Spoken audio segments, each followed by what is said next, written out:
Jujur aja, kalau di Indonesia ada mobil yang hampir semua orang pernah naik, besar kemungkinan itu Toyota Innova. Dipakai jadi mobil keluarga, mobil kantor, travel, sampai mobil pejabat. Dan versi yang paling sering kita lihat di jalan, Innova Reborn. Mobil ini sering dibilang mobil aman.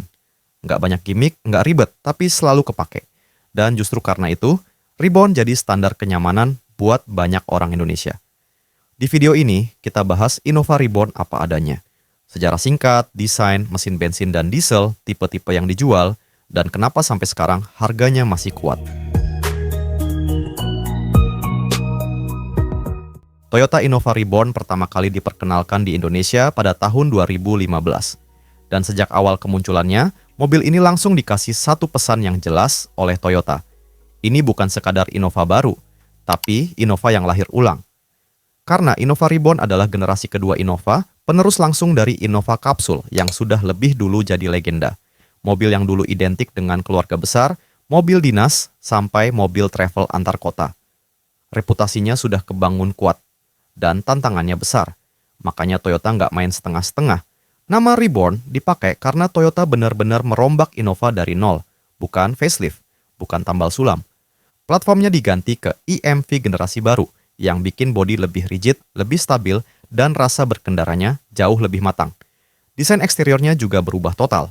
Lebih lebar, lebih tegas, dan kelihatan jauh lebih modern dibanding Innova Capsule yang cenderung membulat. Masuk ke dalam kabin, perubahan paling terasa adalah tingkat kesenyapan. Peredaman suara mesin, jalan, dan angin dibuat jauh lebih baik. Hasilnya, Innova Reborn terasa lebih tenang, lebih nyaman, dan lebih mobil orang dewasa. Tapi perubahan paling krusial ada di bagian mesin diesel. Toyota memperkenalkan mesin diesel baru yang lebih bertenaga, lebih irit, dan jauh lebih halus. Inilah mesin yang akhirnya bikin citra Innova Reborn naik kelas dari sekadar MPV keluarga. Jadi MPV premium yang bisa dipakai harian tanpa kompromi. Di pasar Indonesia, Innova Reborn menempati posisi yang sangat strategis. Dia di atas Avanza, lebih besar, lebih nyaman, lebih prestis. Tapi di bawah Alphard, masih masuk akal untuk keluarga dan operasional. Dan sejak hari pertama sampai akhir masa produksinya, satu hal nggak pernah berubah. Innova Reborn selalu laku keras. Dipakai keluarga, dipakai perusahaan, dipakai travel, bahkan jadi mobil langganan instansi. Bukan karena paling canggih, tapi karena mobil ini selalu berhasil memenuhi satu hal penting. Dipakai lama, tetap terasa benar. Kalau kita bahas desain Innova Reborn, satu kata yang paling pas itu, dewasa. Bukan desain yang dibuat untuk cari perhatian, tapi desain yang kelihatan matang sejak pertama dilihat. Nggak sporty berlebihan, tapi juga jauh dari kesan tua. Dan kesan dewasa itu bukan cuma rasa, tapi juga kelihatan dari ukuran bodinya. Innova Reborn punya panjang sekitar 4.735 mm, lebarnya 1.830 mm, dan tingginya kurang lebih 1.795 mm. Angka-angka ini mungkin kelihatan biasa di atas kertas, tapi di dunia nyata, ukurannya langsung terasa. Mobil ini lebar, tinggi, dan berisi. Makanya begitu duduk di dalam, rasa lapangnya langsung dapat. Lihat bagian depannya. Grille besar khas Toyota membentang lebar, memberi kesan kokoh dan percaya diri. Lampu depan yang lebih sipit dan tegas bikin wajahnya kelihatan serius, seolah bilang, ini mobil yang dibuat untuk tanggung jawab besar. Begitu mobil ini muncul di spion, kita langsung tahu ini Innova Reborn. Bukan karena desainnya heboh, tapi karena posturnya yang tinggi dan lebar itu susah disamarkan. Beralih ke samping, proporsi bodinya kelihatan jelas. Dengan tinggi hampir 1,8 meter, masuk dan keluar mobil jadi lebih gampang, terutama buat anak-anak dan orang tua. Pintu besar, bukaan lebar, ruang kepala lega dari depan, sampai baris ketiga. Inilah desain yang memang mikirin kenyamanan sehari-hari, bukan sekadar tampang. Makanya Innova Reborn cocok buat keluarga, tapi juga sering dipakai buat operasional kantor, travel jarak jauh, bahkan mobil dinas.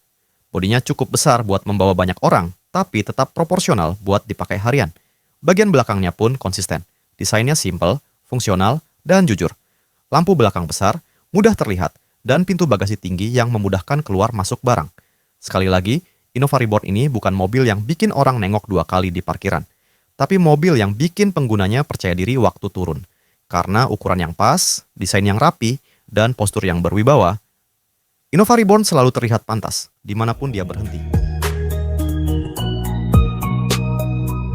Masuk ke kabin, Inilah salah satu alasan utama kenapa Innova Reborn begitu dicintai.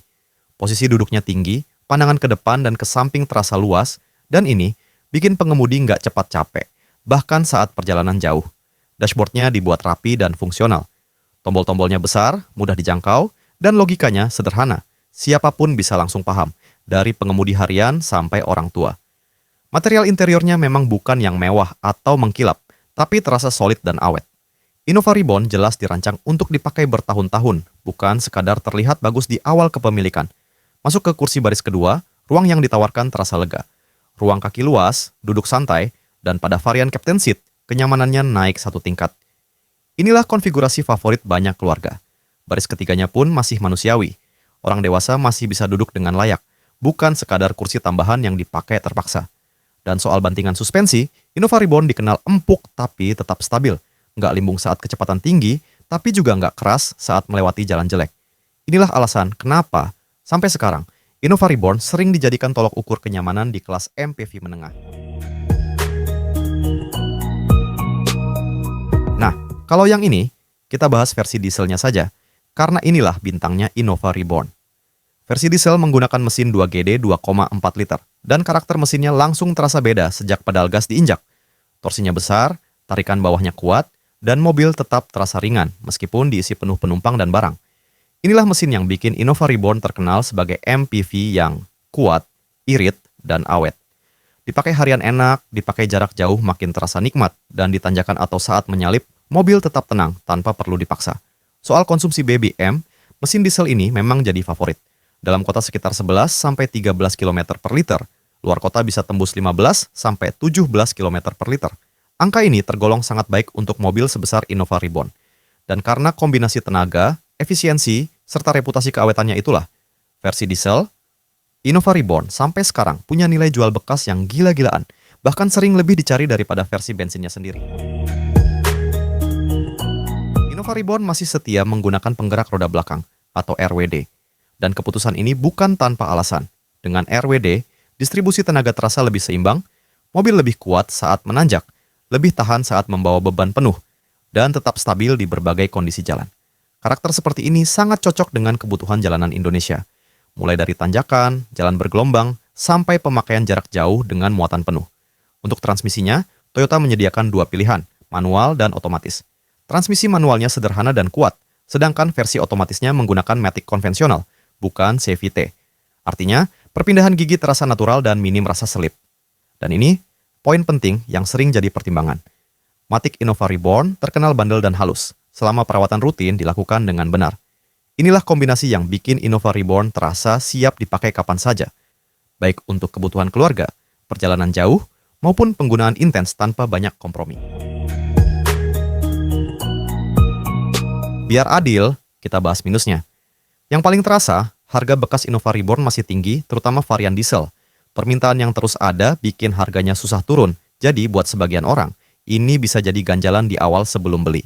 Lalu soal ukuran. Dengan bodi yang besar, Innova Reborn kurang lincah di jalan sempit, gang kecil, atau parkiran padat. Perlu adaptasi, apalagi kalau mobil ini dipakai harian di kota besar. Untuk versi bensin, konsumsi BBM-nya juga terasa lebih boros, terutama kalau dibanding MPV yang lebih kecil atau mesin generasi baru. Dan terakhir, soal fitur. Nggak banyak gimmick atau teknologi kekinian, tapi semua yang ada masih berfungsi dengan baik dan jarang rewel. Singkatnya, kekurangan Innova Reborn itu ada, tapi semuanya masih masuk akal dan bisa ditoleransi kalau yang dicari adalah kenyamanan, daya tahan, dan rasa aman jangka panjang. Jawabannya sebenarnya sederhana. Nyaman, kuat, nilai jualnya stabil, dan aman secara sosial. Innova Reborn adalah mobil yang nggak bikin salah pilih, nggak ribet dipakai sehari-hari, dan jarang sekali bikin pemiliknya menyesal. Itulah kenapa, sampai sekarang, mobil ini masih terus dicari. Jadi, kalau kamu nanya, apakah Innova Reborn paling canggih? Bukan. Paling irit? Juga bukan. Tapi kalau kamu cari mobil yang tenang, nyaman, dan bisa dipakai bertahun-tahun tanpa drama, Innova Reborn masih jadi pilihan paling masuk akal. Di era mobil makin rumit, mobil yang biasa tapi benar, justru makin bernilai. Menurut kamu, Innova Reborn masih layak dipertahankan atau sudah waktunya move on?